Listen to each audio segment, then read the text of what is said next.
Hello everyone, welcome to The Lit Show. I'm your host, Jeremy Fee.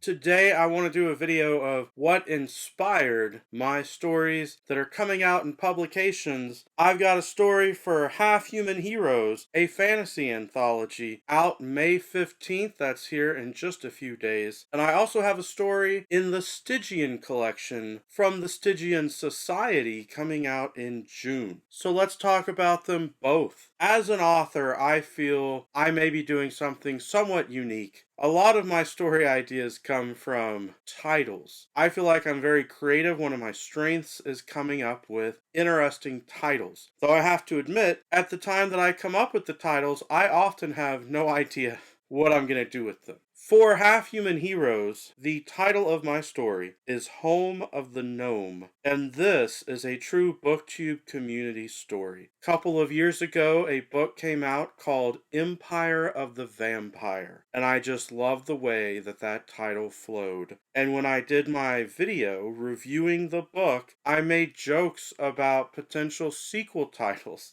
And I said things like Shed of the Dead and Home of the Gnome, just taking that idea like Empire of the Vampire and creating that symmetry with the sound. In the comments, you all, I love the comments that you leave. I was encouraged to actually write the story. I decided that it would actually be worth it to write the story Home of the Gnome. But what was I going to do with that story? Where would that story go? At the time, I had been writing a lot of horror stories, and I also have the mystery stories I've been putting together for Son of a Horror anthology. And I was very lucky that I had stories accepted in Cam Wolf's horror anthology, We're Not Home. That story is The Ghost of Walt Whitman. My title there was focused on Walt Whitman, the idea that there could be a ghost of Walt Whitman, and thus causing me to do research into where would that ghost be. And I decided that New Orleans would be a fun place for that, and then that triggered my inspiration for the crazy, drug-induced, crazy Mardi Gras, paranoia horror story that became. And I also had a story published in Lurking in the Dark where I had fun with the word Wendigo. And I had originally submitted the story somewhere else and it was rejected. And I had put the title as Wendigone. And when I was revising the story, as much as it was about the main character kind of losing himself, I decided to call it Wendigoner instead. But I digress. I have fun with the titles. And when I was thinking about Home of the Gnome,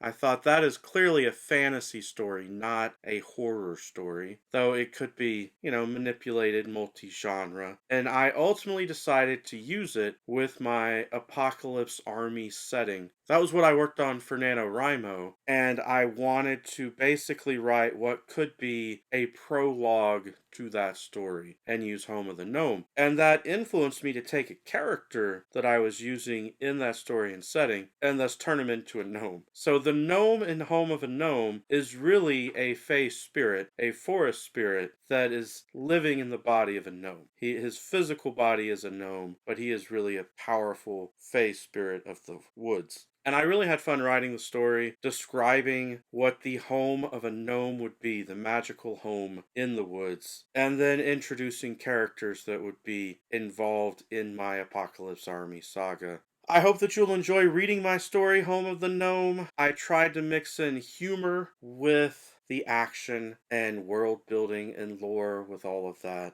The other story that I have coming out soon in the Stygian Collection, I really wanted to impress the founders of the Stygian Society. I really wanted to write something that was worthy of their debut collection to get accepted into it. And in my Son of a Horror anthology series with my short stories and novellas that I've been drafting for that, I have a side character named Henry James. Henry James is the name of a famous author. I like to create allusions in my story where characters sometimes have names like that match up with someone in history. But in order to write this short story, I thought I'm going to take that side character and I'm going to give him his own story. And thus I did more research about the historical person Henry James. And I discovered information about the education of Henry James that stood out to me that I thought would be interesting to put in the story. And thus I ended up writing writing a line of dialogue about the education of Henry James, and that's where the title comes from. But the original concept of the story came from me reading the book Furious Hours, which is a non-fiction book that is about a serial killer. And the serial killer is killing poor black people in the South, and the police are not really doing what they should. This is a fascinating read. I highly recommend it. But I thought, what if we take that same type of situation, but we make a serial killer that is killing off prostitutes? Thus, the title, Furious Hours, with wordplay, became Furious Whores instead of Furious Hours. But I realized that is too vulgar of a title. People are not going to want to necessarily look at a title and see the word whore in a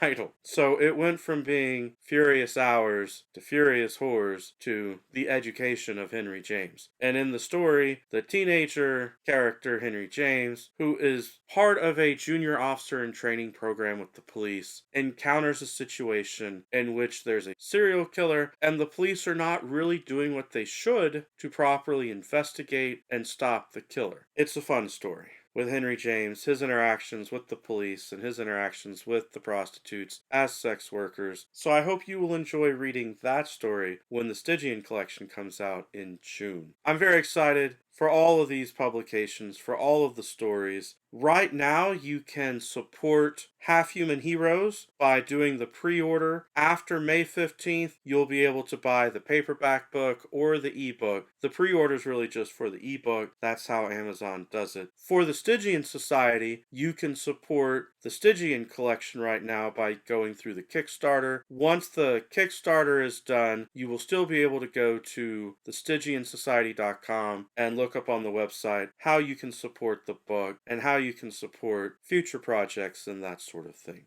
Hope you've enjoyed the video. Please leave your comments down below. It is an honor to be associated with all these other authors and artists and to be a part of these publications. Our BookTube community and AuthorTube community is just absolutely amazing. And if you are an aspiring writer or author, I highly encourage you to look for these kind of publishing opportunities and join in on these kind of community activities. That's all I had to say for today's video, though. Every day is a good day for a book talk. Peace.